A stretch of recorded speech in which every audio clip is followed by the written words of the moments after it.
He looks Nancy. I know he looks Nancy. All right, whatever.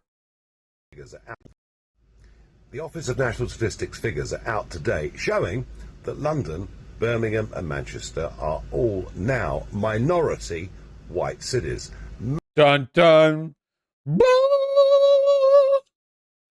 This is a tragic event marked by a number of empirical, demographic, sociological problems, which I will now list. It hurts my feelings. Massive demographic changes taking place in our country. More significantly for the country as a whole, it shows that only 46% now identify as Christian. So there is a massive change. Oh, yeah. In the identity of this country that is taking place through immigration. You may think it's a good thing, you may think it's a bad thing, but here's the real point of this. The ONS now say in future they will not ask of the nationality or birthplace of those taking part in this census. Cool. 1 in 6 in England and Wales already born outside the UK. In future, they want to hide the true figures from you. That's the real standout from these numbers today. It's a scandal. I like how this guy is shit petrified of foreigners, but he's so bad at defending his belief in that he didn't even bother to actually explain why it's bad. He was like, yeah, there's a bunch of non-white people here. Now you can think that's a good or a bad thing, but like it's happening. Like that's how weak his explanatory abilities are. Like he hasn't even made an effort to actually like justify what is obviously like a pants-shitting fear of his. What's funny to me is he has a German wife and hates Europe. Well, the UK nationalists do not think of themselves as Europeans. They have like a very specific thing going on. This is the census he's referring to. 81.7% of usual residents in England and Wales identify their ethnic group within the high-level white category. Oh my god. Oh my god. Oh my god. Oh my god. It's only 82% white. Oh my god. Oh, I'm gonna throw up. I'm yeah. As part of the white ethnic group, 74.4% of the total population identified their ethnic group as English, Welsh, Scottish, Northern Irish, or British. Next common high-level ethnic group was Asian, Asian British, or Asian Welsh. In England and Wales, 10.1% of households consisted of members identifying with 2 or more different ethnic groups. Funnily enough, including Nigel Farage. He was an early adopter, you know? Kind of like how Mitch McConnell wants to take away interracial marriage, but he has an Asian wife. He's a libertarian guy with Asian wife, you know? That's his thing. Oh, I've got coffee. Oh my god. Yeah, dude, perfect temp. Is Vermin still here? Vermin, I love you. However, you can put half as much milk in. 2 coffee. Why are these people so stupid yet hold the reins of power? Well, right now, Nigel Farage does not hold the reins of power. But in a lot of ways, what Nigel's doing here isn't stupid. It's actually quite smart. See, I've said this before. Thank you, Vermin. I've said this before, but a lot of people say that racism is irrational. Now, this is true if you believe in empiricism. If you believe that by rational, you mean like, well, racism has like materially beneficial consequences. It doesn't. Therefore, if you believe in that sort of thing, it is irrational to be racist. Nigel does not believe in this. Nigel's racism, xenophobia, are not a product of some kind of like direct empirical assessment of the effects of multiculturalism or multiracial societies. It's a fear response that gets post hoc justified. This is common with a lot of racists. So people say racism is irrational, and I mean, again, it's true. It's just, you know, you never. Some people are really far gone. Okay, and Sage, that's true. Some people will dishonestly promote racism as a way of splitting the working class. However, I don't think that's as much the active strategy these days. That was more of a like, they're stealing our jobs, the Mexicans are crossing the border type thing. But once you start broaching into open white nationalism, I feel like it's less about like capitalist protectionism and a lot more about well, xenophobia for its own sake. Yes, they did indeed Turk Ur Jubes. I'm familiar, Dark Death. We saw Gabriel. Farage also commented on the Balenciaga controversy. You might have missed it.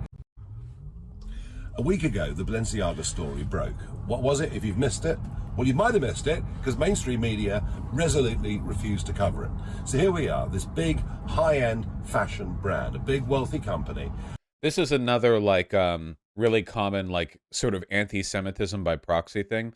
Anytime something where, like, the alleged crime is some kind of deep state conspiracy to do blood libel or whatever, and it's like, the media won't cover it.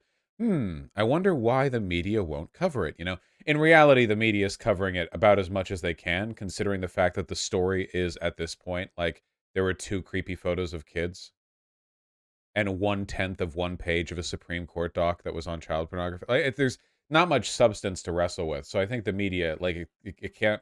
The media can never pay as much attention to right-wing moral crises as the right wing wants them to. It's not possible.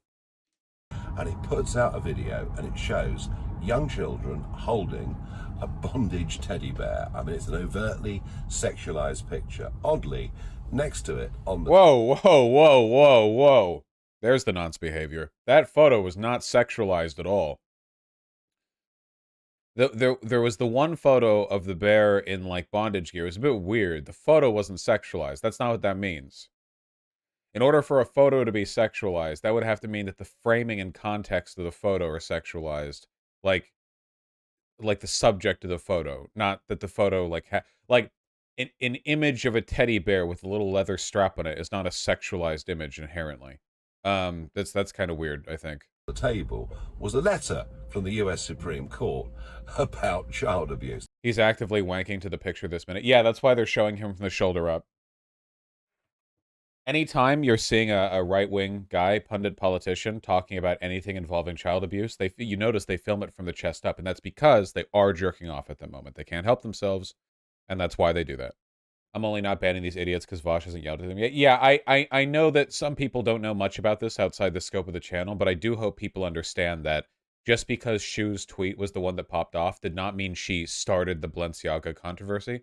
Apparently, she pulled that from TikTok where it was already circulating. Again, doesn't mean you can't criticize her. It's just, it would be like giving me credit for the Coconut Island analogy, which I guess everyone does anyway. So, you know, whatever.